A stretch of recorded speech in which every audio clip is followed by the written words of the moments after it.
إن الحمد لله نحمده ونصلي على رسوله الكريم. أعوذ بالله من الشيطان الرجيم. بسم الله الرحمن الرحيم. تلك أمة قد خلت لها ما كسبت ولكم ما كسبتم ولا تسألون عما كانوا يعملون.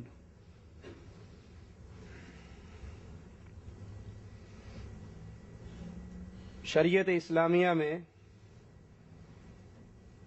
کسی بڑے سے بڑے انسان کی پیدائش یا اس کی موت سے ایسی کوئی دلچسپی نہیں ہے کہ پیدا ہونے پر ثواب سمجھ کر سالگرہ منائی جائے، ہر سال عید اور جشن منایا جائے، یا مرنے پر غم، ماتم اور دکھ کی مجلسیں قائم کی جائیں۔ رسول اللہ صلی اللہ علیہ وسلم نے ہمیں بے شمار انبیاء کے اس دنیا پر آنے کی اطلاع دی ہے، اور ایک روایت کے مطابق 1,24,000 کم و بیش انبیاء کا ذکر بھی آتا ہے۔ اب سوچئے کہ اگر نبیوں کی پیدائش پر عیدیں اور جشن اور میلاد اور خوشی منانا شریعت کو مطلوب ہو اور شریعت کے احکامات ہوں، تو کیا خیال ہے سال کے ہر دن، ایک دن میں کئی بار محفل میلاد منعقد کرنی پڑے گی کہ ہر روز کتنے ہی انبیاء کی پیدائش کا وقت آئے گا؟ اور اگر ماتم، غم اور دکھ اس کی مجلس کے منانے کی شریعت میں کوئی ثواب کی امید رکھی بھی ہو تو پھر ہر دن ہی غم کی محفلیں ہوں، کیونکہ ہر دن کہیں کوئی نبی فوت ہو رہے، کہیں کسی صحابی کی شہادت کا دن۔ یہ شریعت کو مطلوب نہیں ہے، بلکہ شریعت،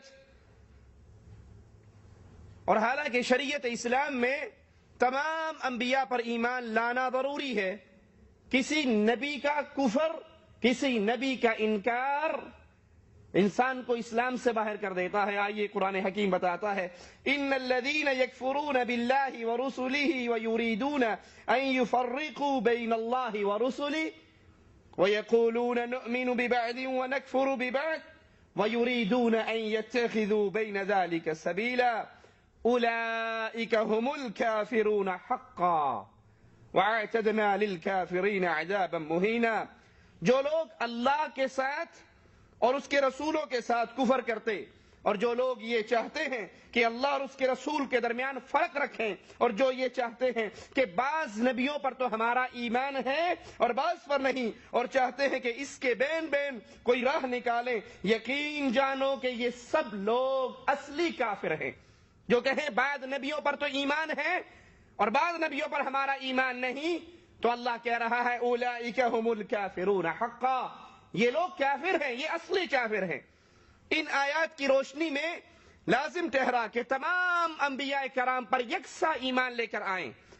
اب اگر ہر نبی پہ ایمان لائیں، اور نبی پہ ایمان لانے کا مطلب یہ ہے کہ نبی کی میلاد منائی جائے، نبی کا یوم پیدائش منایا جائے، نبی کی ولادت کے دن جشن منایا جائے، تو اللہ ہمیں صرف محمد رسول اللہ صلی اللہ علیہ وسلم پر ایمان لانے کا حکم نہیں دے رہا، بلکہ تمام انبیاء پہ ایمان لانے کا حکم دے رہا ہے۔ جس طرح نبی کی ولادت کا جشن منانا اگر شریعت میں جائز ہوتا تو پھر صرف نبی تک بات نہ رکتی، یہ معاملہ تمام انبیاء کرام تک آتا، تو پھر ایک ایک دن میں کئی محفلیں ہوتی۔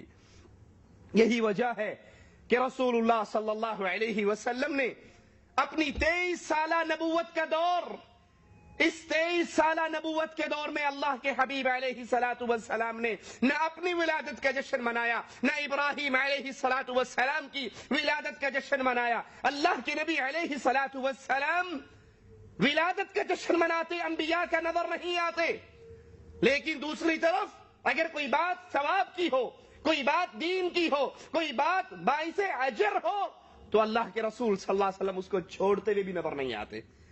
مدینہ میں آئے, یہودیوں کو عاشورے کے دن روزہ رکھتے ہوئے دیکھا. پوچھا یہ روزہ کیسا ہے, یہ کس چیز کا روزہ رکھتے ہو؟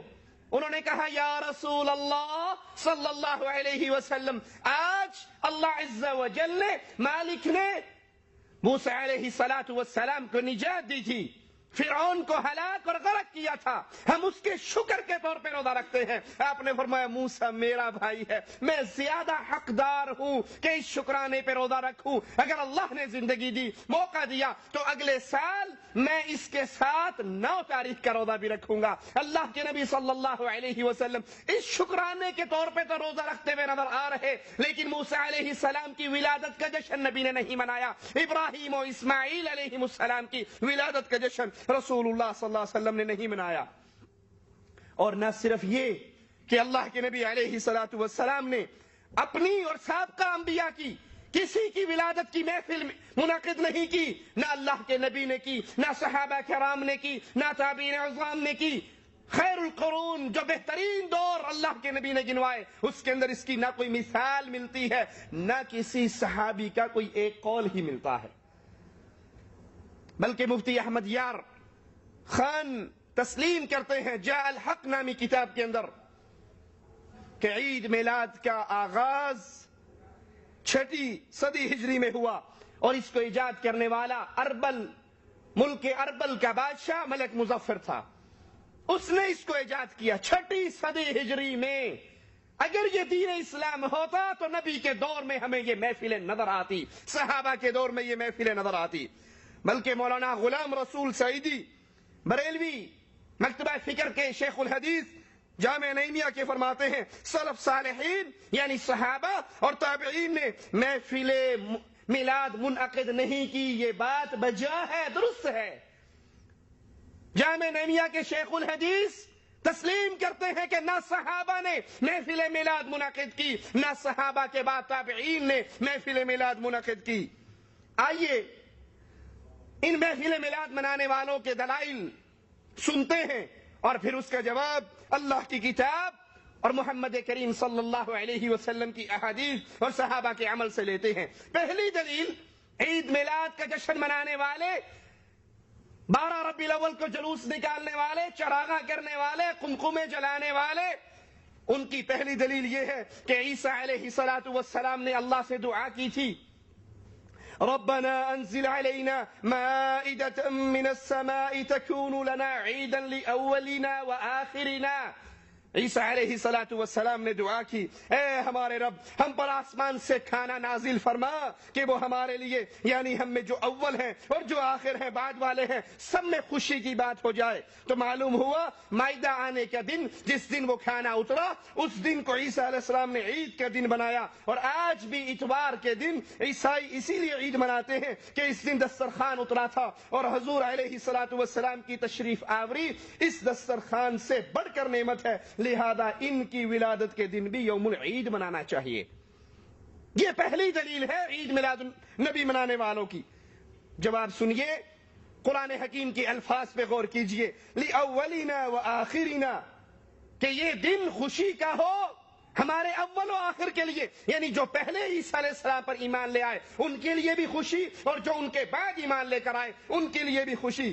اس سے مراد عیسائی ہیں, اس سے مراد لِأَوَّلِنَا وَآخِرِنَا, اس سے مراد امت عیسائی ہے, عیسیٰ علیہ السلام پر ایمان لانے والے لوگ ہیں. بریلوی عالم دین پیر کرم شاہ بھیروی فرماتے ہیں لِأَوَّلِنَا وَآخِرِنَا سے مراد یہ ہے کہ اس مائدہ دسترخوان کے نازل ہونے سے پہلے جو لوگ ایمان لا چکے اور جو لوگ بعد میں ایمان لائیں گے, یہ سب کے لیے فرحت اور شادمانی کا دن ہو. ضیاء القرآن صفحہ 523 جلد نمبر 1. پیر کرم شاہ صاحب کی اس عبارت سے ثابت ہوا کہ اس کے مخاطب عیسائی ہیں اور عمل نصارہ سے دلیل نہیں پکڑی جاتی. یہ عمل, یہ دن نصارہ کے لیے ہے, یہ عمل نصارہ سے دلیل لینا جائز نہیں ہے, کیونکہ دین عیسوی منسوخ ہو چکا ہے جب دین محمد آیا صلی اللہ علیہ وسلم. اب اللہ کے نبی کا دین ہے, دین محمد میں دلیل دین نصارہ سے نہیں لی جا سکتی. یہاں تک کہ نصارہ یا یہود کے کسی عمل کی تصدیق خود محمد الرسول اللہ نہ کر دے صلی اللہ علیہ وسلم. عیسائیوں اور یہودیوں کے کسی عمل کی تصدیق اگر امام الانبیاء امام اعظم محمد الرسول اللہ صلی اللہ علیہ وسلم فرما دے پھر تو وہ مانا جائے گا, اور اگر وہ اللہ کے نبی تصدیق نہ کریں تو ان کا عمل ملت محمدیہ کے لیے دلیل نہیں ہے. آئیے قرآن سنتے ہیں. اگر یہود و نصارہ کی ہر بات اللہ کے نبی کی دلیل کے بغیر, اللہ کے نبی کی تصدیق کے بغیر مانی جائے تو قرآن کیا کہتا ہے؟ یا ایھا الذین آمنوا ان تطیعوا الذین کفروا یردوکم علی اعقابکم فتنقلبوا خاسرین. مسلمانوں اگر تم کافروں کا کہا مانو گے تو وہ تم کو الٹے پاؤں پھیر دیں گے اور تم گھاٹے میں جا پڑو گے. اگر یہود و نصارہ کے پیچھے چلیں گے, اگر ان کے عملوں کو دلیل بنائیں گے تو اللہ کہتا ہے یہ تمہیں الٹے پاؤں تمہارے دین سے پھیر دیں گے, اور اگر تم اپنے دین سے پھر گئے تو تم گھاٹے میں جا پڑو گے. اگر ہر نعمت اور انعام الہی پر عید منانا تسلیم کر لیا جائے, اسی دلیل کو مانا جائے کہ اللہ کی طرف سے نعمت آئی, دسترخوان آیا, کھانا آیا, یہ نعمت ہے. اگر ہر نعمت پہ عید منانے کو مان لیا جائے تو پھر عیدوں کا ایک ایسا سلسلہ شروع ہوگا جو کبھی ختم نہیں ہو سکتا. کیوں؟ اللہ کی نعمتیں ایک دو ہیں کیا؟ اللہ کی نعمتیں بے شمار ہیں. وَإِن تَعُدُّوا نِعْمَةَ اللَّهِ لَا تُحْصُوهَا. اگر تم اللہ کی نعمتوں کو گننا چاہو تو گن نہیں سکتے جب اللہ کی نعمتیں بے شمار ہیں. اگر ہر نعمت پہ عید منائی جائے گی تو عیدوں کا وہ سلسلہ شروع ہوگا جس کا اختتام کبھی نہیں ہو سکتا. اور پھر نعمت کے آنے پر عید نہیں منائی جاتی بلکہ نعمت کے آنے پر اللہ کا شکر ادا کیا جاتا ہے. نعمت آئے, تحدیث نعمت کے طور پہ اس کا شکر ادا کیجئے. دوسری دلیل جشن عید میلاد النبی منانے والے بھائیوں کی, کہتے ہیں وَأَمَّا بِنِعْمَةِ رَبِّكَ فَحَدِّثْ. اپنے رب کی نعمتوں کا خوب چرچا کرو. اور حضور علیہ السلام کی دنیا میں تشریف آوری تمام نعمتوں سے بڑھ کر نعمت ہے کہ اللہ تعالیٰ نے اس پر احسان بھی جتلایا ہے. اس کا چرچا کرنا اسی آیت پر عمل ہے. جاء الحق صفحہ 231. مالک کہتا ہے وَأَمَّا بِنِعْمَةِ رَبِّكَ فَحَدِّثْ. تجھ پہ جو اللہ کی نعمت ہو اس نعمت کو بیان کر. تحدیث نعمت کے طور پہ اس نعمت کو بیان کیا جائے. اس آیت میں تحدیث نعمت کا ذکر ہے, نہ کہ رسول اللہ صلی اللہ علیہ وسلم کے یوم پیدائش کا ذکر. اللہ کے نبی کی یوم پیدائش کے دن عید منانا, جلوس نکالنے کا ذکر اس آیت میں نہیں. اور دوسری بات, اس آیت میں جس چیز کا ذکر ہے وہ دین اسلام کی نعمت ہے. وہ نعمت کس چیز کی ہے؟ دین اسلام کی. امام ابن کثیر رحمہ اللہ فرماتے ہیں یعنی جو بھلائی کی باتیں آپ کو معلوم ہیں وہ اپنے بھائیوں سے بیان کرو. خلاصہ یہ کہ جہاں جس نعمت کا ذکر ہے وہ آپ کی نبوت اور آپ کو ملنے والے احکام شریعت ہیں. تیسری بات, اگر تسلیم کر لیا جائے کہ یہاں نعمت سے مراد وہ نعمت ہے جو رسول اللہ صلی اللہ علیہ وسلم پر اللہ نے کی تو تب بھی یہ ہمارے مخالف نہیں اور مفتی صاحب کے موافق نہیں, کیونکہ یہاں نعمت کے اظہار کا ذکر ہے. نعمت پر عید منانے بالخصوص عید میلاد النبی منانے کا ذکر نہیں, اور اظہار نعمت سے عید نہیں بلکہ اللہ کے احکامات کی پیروی سے ہوتی ہے. اظہار نعمت عید منانے سے نہیں ہوتی بلکہ اللہ کے حکموں پر چلنے سے ہوتی ہے. قرآن حکیم سنیے, فَكُلُوا مِمَّا رَزَقَكُمُ اللَّهُ حَلَالًا طَيِّبًا. کھاؤ جو اللہ نے تمہیں رزق دیا ہے حلال اور پاکیزہ, اس کو کھاؤ. وَاشْكُرُوا نِعْمَةَ اللَّهِ, اور اللہ کی نعمتوں کا شکر ادا کرو. إِن كُنتُمْ إِيَّاهُ تَعْبُدُونَ, اگر تم خالص اللہ کی عبادت کرتے ہو تو اللہ کی نعمتوں کا شکر ادا کرو. مفتی صاحب اس پر ایک اور دلیل دیتے ہیں, اور اس دلیل کو بیان کرنے سے پہلے ایک چھوٹی سی مثال جس کو اپنے ذہنوں میں بٹھا لیجئے. قرآن حکیم کی یہ جتنی آیات جس سے جشن عید میلاد النبی منانے والے بھائی دلیل پکڑتے ہیں اس میں یہ اصول یاد کریں. قرآن حکیم کی یہ آیت کس پر نازل ہوئی؟ رسول اللہ صلی اللہ علیہ وسلم پر. اس پر تو کوئی شک نہیں. بعد میں تو کسی پر نہیں آئی, اللہ کے نبی پر آئی.